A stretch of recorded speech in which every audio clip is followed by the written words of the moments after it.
Constitution Review and Action Committee. Today we are going to continue our discussions about the right to vote by absentee ballot. We are going to discuss that issue in a little more detail, and we're going to invite people to, come on live with us and present their views on the issue. I think this is important. Liberians in the diaspora have the right to vote by absentee ballot. So, if we feel that this right is being violated, then we should come together to petition our government to make sure that we are guaranteed this right under our Constitution. Also, we're going to be looking at dual citizenship. Dual citizenship is not in the Liberian Constitution at this time, but it seems that there are a lot of issues going on with Liberians, especially Liberians in the diaspora that were born in Liberia. Most of them feel that they deserve the right to dual citizenship. So we're going to take a look at that in a little bit more detail. So we are inviting everyone to come on, bring your ideas, suggestions. We're inviting all of the lawyers that understands our Constitution maybe better than we may to come in and provide us with their professional opinion so that we can speak about this issue. I understand there are trending issues about this in Liberia already. Maybe the legislative branch of government is looking at this. So we just want to talk about the issues. We're going to look at other trending issues in the country of Liberia, our country. And I want to encourage you to invite more people and to get engaged in this discussion, because this is for all of us. And the more people that participate, the better it's going to be for Liberia. Again, welcome to LIB Constitution Review and Action Committee, and we will be right back after a short break. Thank you very much.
Good afternoon and welcome back to LIB Constitution Review and Action Committee.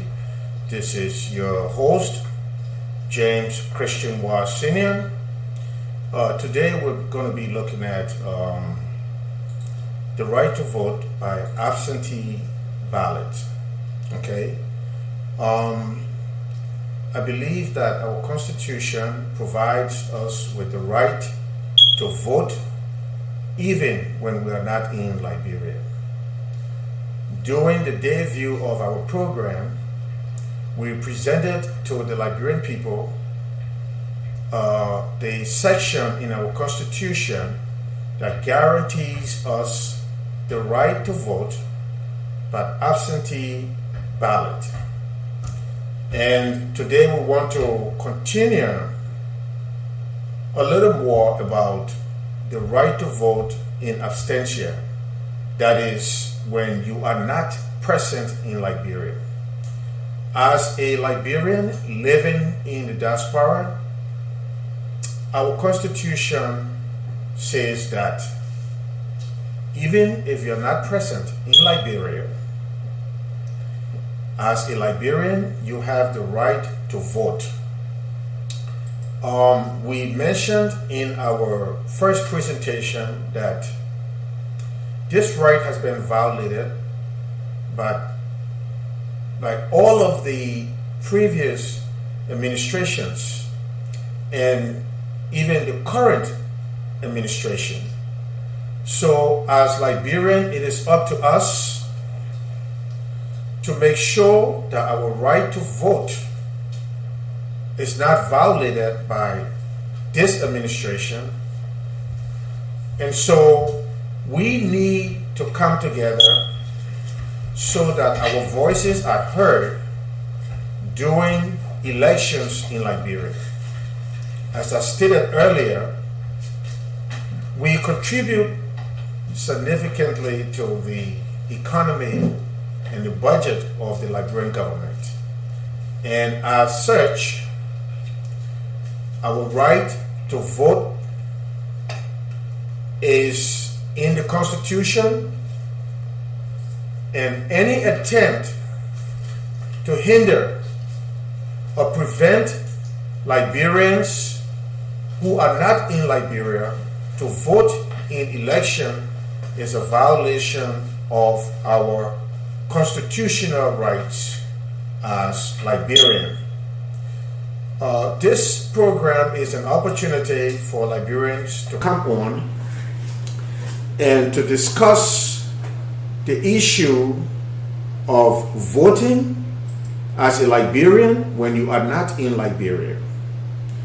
We will entertain questions and suggestions about our rights to vote by absentee ballot.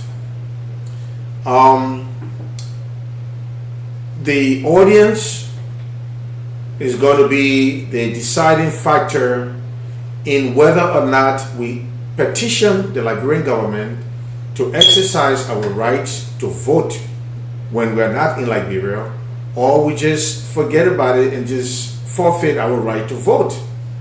The audience is going to have an opportunity to vote.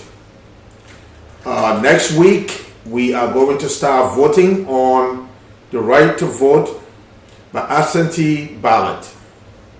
So you will have an opportunity to vote whether or not we proceed to petition the government to make sure that our right to vote as a Liberian is guaranteed and enabled by the Liberian government.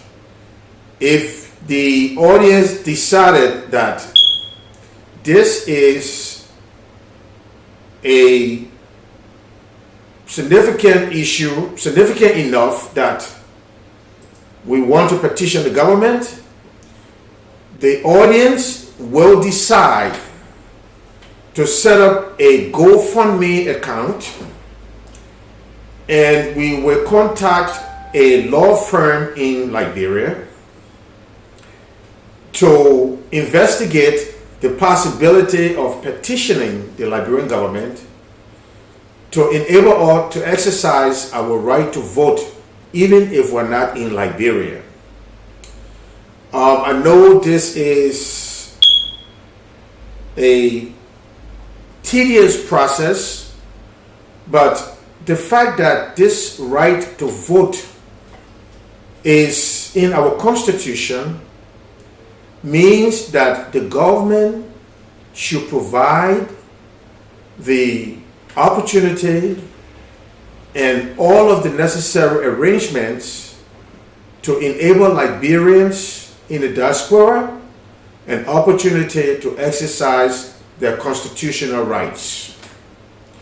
So, the government may bring up the issue of being financially constrained. So also, I'm inviting people to come on and suggest other means that will enable us to facilitate this very important right in our Constitution.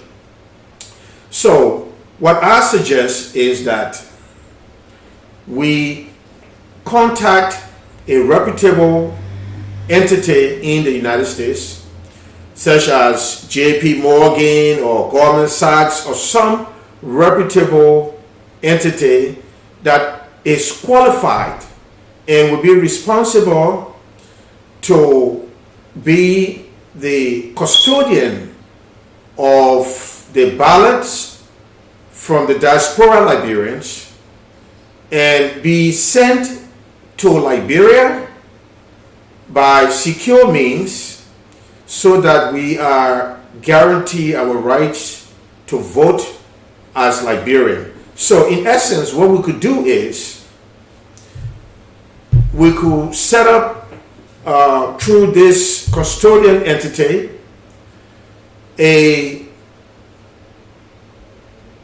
specific dedicated online site where Liberians from all over the world, especially those that are not in Liberia, can access the forms and fill in the form, and also have a notarized statement stating clearly that you are a Liberian citizen and you abide by all of the laws and the Constitution of Liberia, and you would like to exercise your right to vote in a notarized statement. This is to ensure that we do not have people at this time with dual citizenships voting in our elections, and to guarantee the quality of the electoral process. We will have people access the forms. People could fill out the forms and mail the forms to this custodian entity so that they will be responsible to guarantee fairness in the process, and they will, at the conclusion of the time frame to exercise your right to vote, at the conclusion of that time frame, we will ensure that this entity or this entity itself will conceal the ballots and put the ballots in a safe, and make sure that this is transported to Liberia, and there may be a code or other means of opening that safe only when all of the necessary political parties representatives are present according to the rules and regulation of the Liberian Election Commission. So at such time, the code will be provided and the safe will be open and the ballots will be counted, and the results will be accepted by the National Election Commission, As such, that will enable Liberians in the diaspora an opportunity to exercise their constitutional rights. So, we might have to come up with something if we really want to exercise this, if we really want to have a say in the elections in Liberia. There may be a fee, to access the form and to process all of the forms and to ensure that the forms get to Liberia with the kind of quality assurance that is necessary for such an endeavor. So there may be a fee, maybe $50 or maybe $25 to access the form and to mail the forms to this custodian entity so that the Liberians can exercise their right to vote even if they're not in Liberia. So this fee would be used to maybe pay for the services or facilitate in some way to ensure and guarantee the rights of Liberian to vote by absentee ballots. So again, we want to invite Liberians to come and become a part of this. We will be opening the lines for your phone calls shortly, and to make sure that we exhaust this. Now, this is an opportunity for Liberians that keep saying they cannot vote and their voices are not heard in Liberia. This is an opportunity for you to come together and decide whether or not to petition our government to make sure that we exercise the right to vote. So, with that said, we will take another commercial break, and then when we return, we are going to be looking at dual citizenship. Okay, so thank you very much. Stay tuned, and we'll be right back.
Welcome back to LIB Constitution Review and Action Committee. This is your host, KRISCHEN WEAH Sr. Today we are continuing with the discussions of the right to vote by absentee ballot.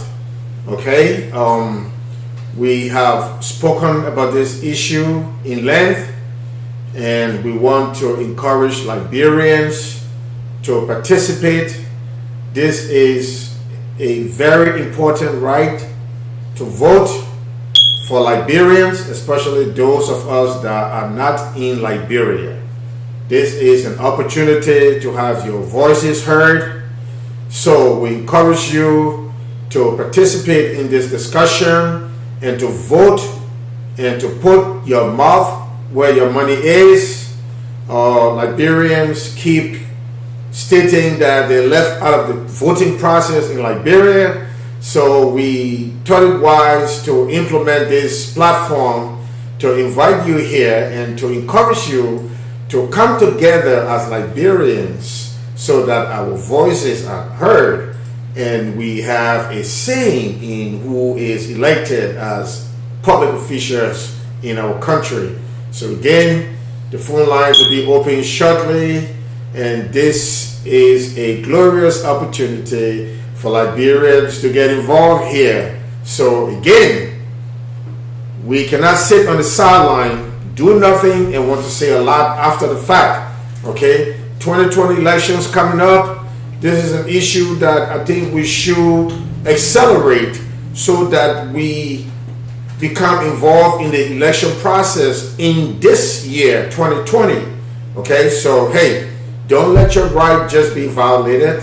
Stand up for your right. You are a Liberian, and so this is your right to vote, especially when you're not in Liberia. Okay, so again, the voting process is going to begin next week. When we commence our program, you're going to have an opportunity to cast your vote, and then if the votes determined that we should proceed, then we are going to set up a GoFundMe account. We're going to contact a law firm in Liberia, and we are going to petition our government to accord us our constitutional right to vote while we are not in Liberia. Okay, enough said about that. Again, the phone lines are going to be open. We invite you to participate so that we can discuss this issue in more detail. If you have suggestions as to how we can assist financially, then come up so that we can talk about it and so that we can put it into action and exercise our rights to vote even when we're not in Liberia. Okay? So, now, ladies and gentlemen, I wanted to touch base on the very important subject of dual citizenships in Liberia. As you all know, currently, Liberia do not have a dual citizenship law. There is nowhere in our constitution that allows for dual citizenships. That means you cannot be a citizen of Liberia and be a citizen of the United States at the same time. No, that is not allowed in our constitution. That is also not allowed in the Constitution of the United States of America. So when you hear people say, well, this is a Liberian American, what does that mean?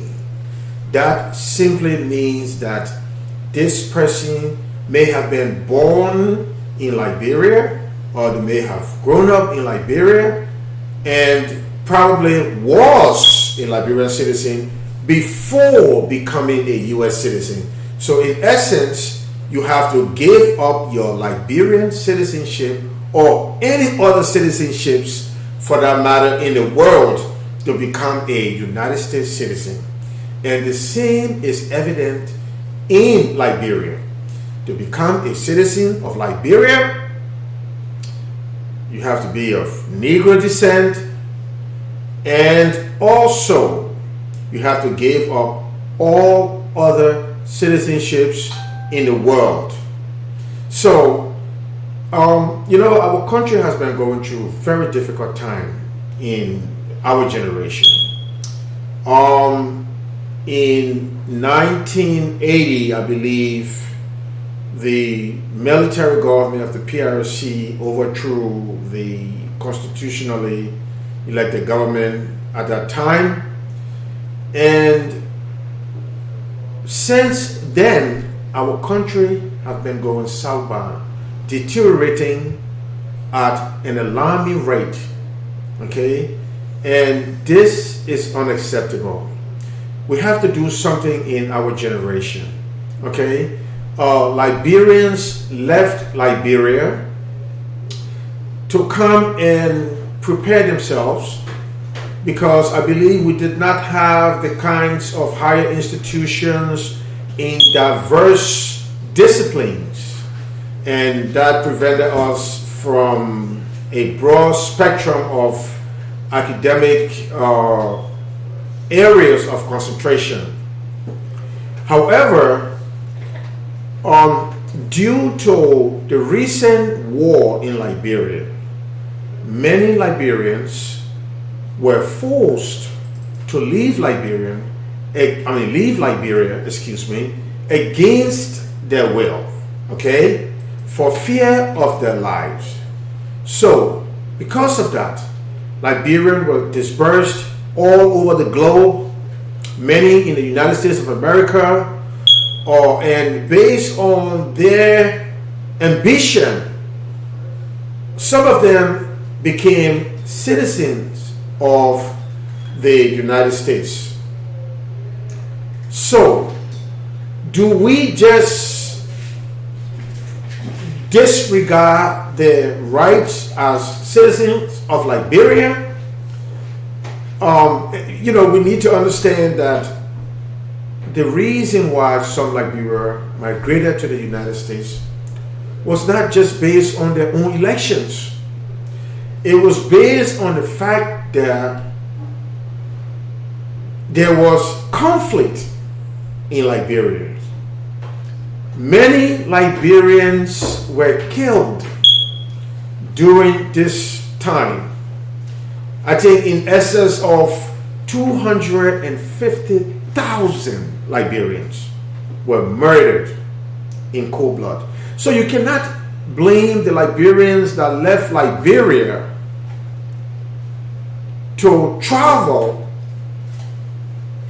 in different parts of the world, especially in the United States of America.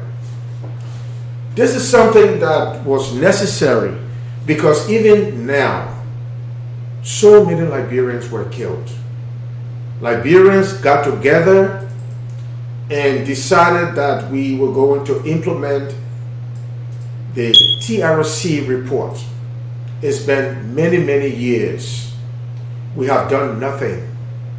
Liberians just sit around and just murmur something, but there are no actions taken to ensure that when we come together as Liberians and say that, listen, we want to implement the TRC report because we feel that our colleagues got together, the commission, the TRC commission got together and put a comprehensive investigation together and determine the findings, and also determine what actions should be taken based on the findings of the TRC report. What have Liberians done to even show any signs of seriousness? Nothing. Absolutely nothing. No comprehensive action from Liberians to substantiate that, listen, we are not just going to spend our time putting a TRC commission together, doing many interviews, independent, objective interviews, and come up with a finding, and nothing, absolutely nothing happened. This does not deter future violations and murder of our people. Okay? So, with that said, this is a contributing factor to the reason why Liberians migrated. Okay? Now, as for me, my personal opinion is that Liberians that are born in Liberia should have the right to maintain their citizenships. I do not want Liberians that are born in Liberia to lose their citizenships because they migrated to other parts of the world due to no faults of their own. Okay? But there are many issues here that need to be addressed before we can decide that Liberians that are citizens of other country maintain their Liberian citizenships. So after this break, we will go into some of the issues that, are very important to dual citizenships, and we will also entertain questions about suggestions and how people think that we should proceed with dual citizenship. So at this time, we're going to take another commercial break, and we'll be right back. Stay tuned. Peace.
Liberia Radio and Television Network. Amazing guys here in the US to do great stuff. You can also promote your goods and services, your businesses with them. Thank you very much. Click and follow LRTN. Thank you.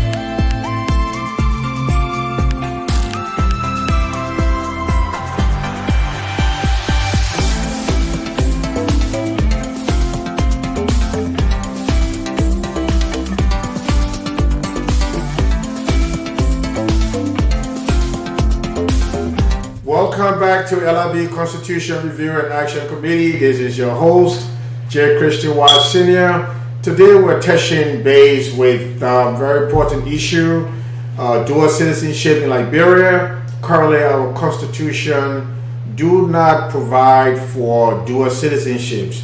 But again, this is something that we as Liberians can discuss. We can petition our government, we can vote, we can have a referendum to amend our constitution to allow dual citizenship for Liberians born in Liberia, and with the necessary precaution. Now, while some may feel that, we do not need dual citizenship, that's their right and that's their opinion. Currently, we do not have dual citizenship in Liberia.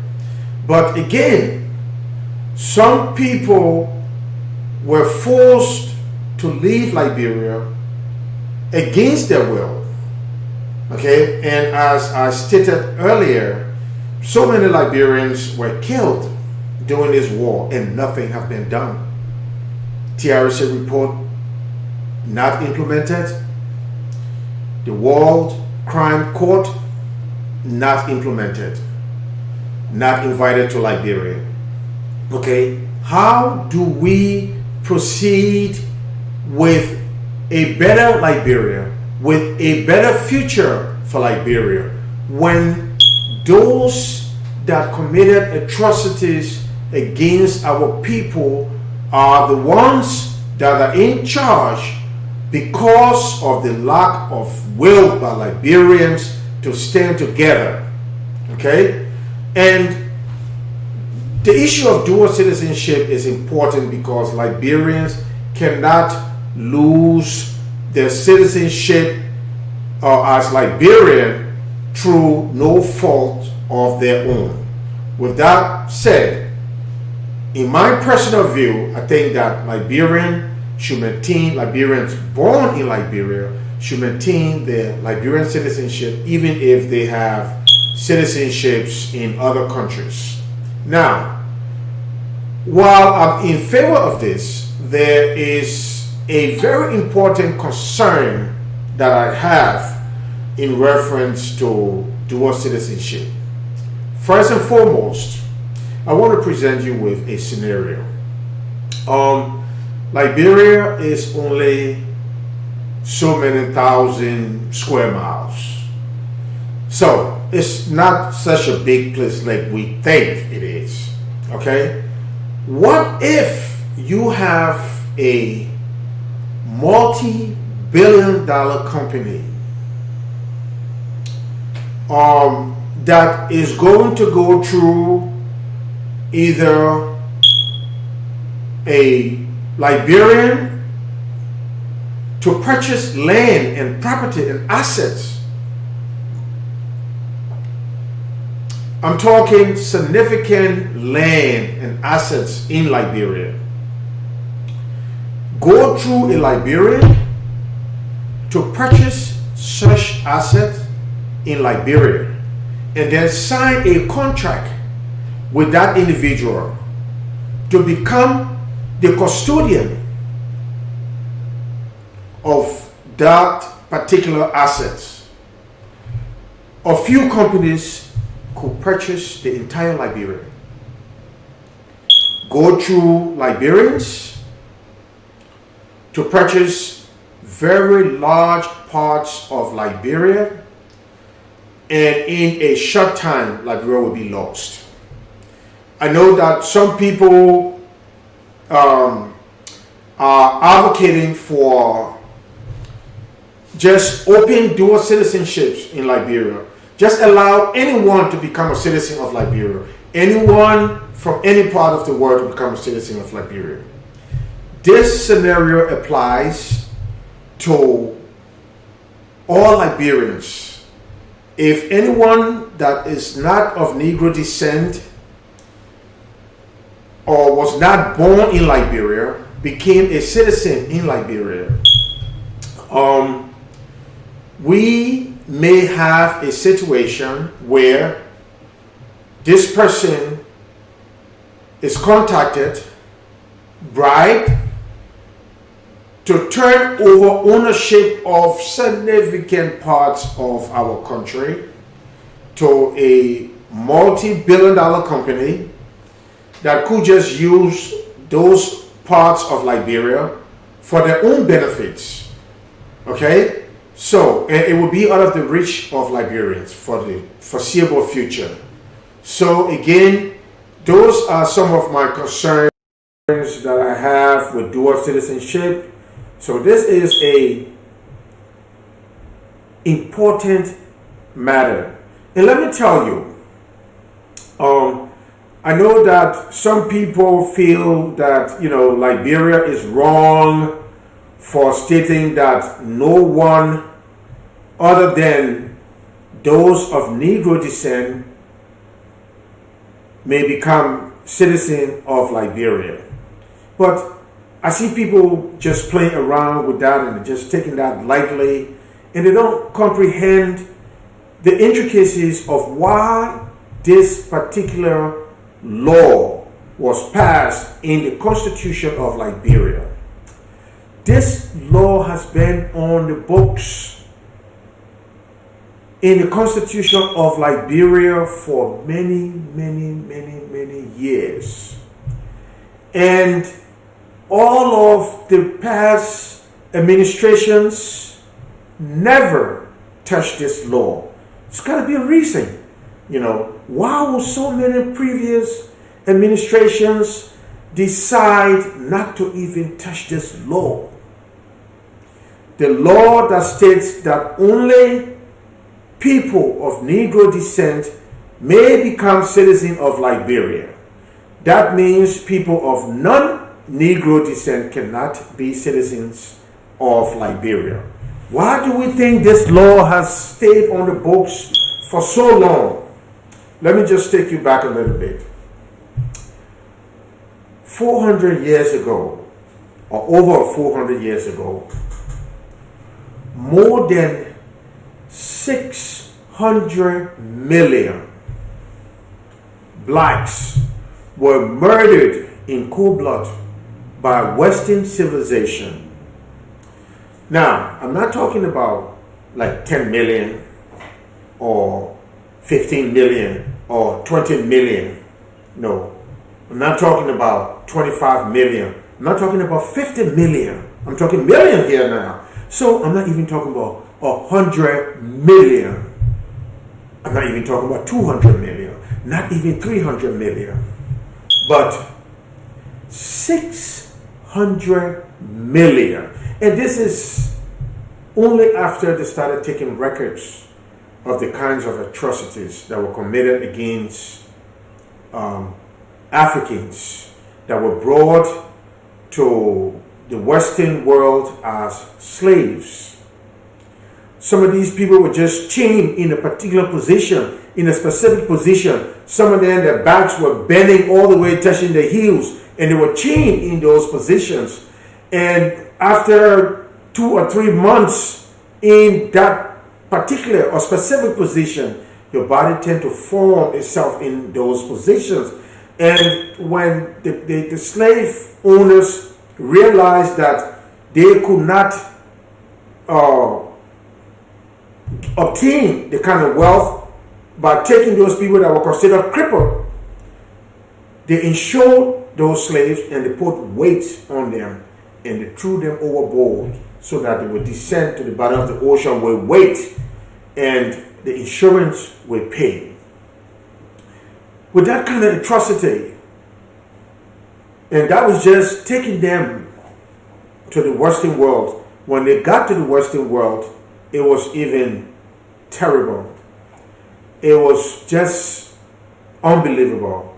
The kind of atrocity that were committed against Africans was just unbelievable, unimaginable. Okay? So, Liberia, as one of the oldest independent African nation. Independent doesn't mean that you are or you were colonized. Okay? So even though Liberia may have not been colonized, they were still independent at that time because the Declaration of Independence was signed. Okay? So, being one of the oldest independent African nation, Liberia decided that, listen, we're going to implement this law based on the kind of suffering that our forefathers endured. So nobody of Caucasian descent will ever become citizen of our country.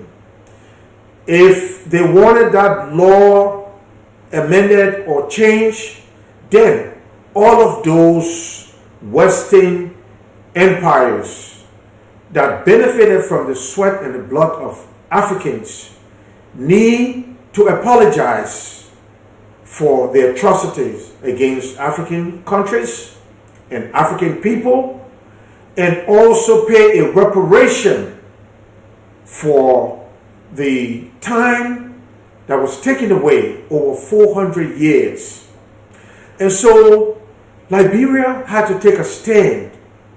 After working for over 400 years, Western civilization, United States and other countries decided that, well, right now we want to abolish slave trading, but you have the option to leave and go back to Africa with nothing. Absolutely nothing. After taking over 400 years away from our forefathers. Now we are experiencing, in America, we are experiencing the reason why Liberia took that stand. We are witnessing in the 21st century the kinds of atrocities committed against our people. Back in the days, in the 1800s and 1700s, it was not against the law. But now it seems that the law has changed, and the law continue to state clearly that no one of Negro descent is truly a citizen of the United States or any Western civilization. Your citizenship could be revoked at any time, and you could be deported back to your country. So what guarantee of citizenship is it? And so Liberia took this stand. And if you notice, even though Liberia have such a law on the books in the Constitution of Liberia, no Western civilization have ever attempted to impose embargoes on Liberia because of this. No Western civilization have chosen to bring this to the forefront or to even confront the Liberian officials about this. But instead, they want to come behind the scenes and try to manipulate the process and try to bribe our officials to amend this law and allow people to become citizens of Liberia. So again, this is something that we need to look at carefully, and we're going to talk about it more when we come back for break. And I want to invite everyone, the telephone lines are open, and you may call in with your suggestions and your opinion. So we'll be right back. Thank you for watching.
afternoon and welcome to LIB Constitution Review and Action Committee.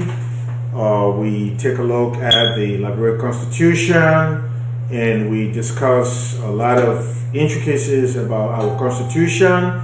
The essence of this program is to actually start from the beginning of our Constitution and just talk about our Constitution and see how we can improve our Constitution and bring it to the 21st century. Okay, maybe we need to do some amendments to the Constitution, we need to do some enhancement, or we need to correct certain issues about the Constitution, and we look forward to doing those things because our actions now is going to shape the way our country is for the future generation. So we need to make sure that we are involved in making the right decisions for Liberia. We invite all of our lawmakers to make sure that they are doing what they need to do for the people of Liberia and not for a specific person or persons.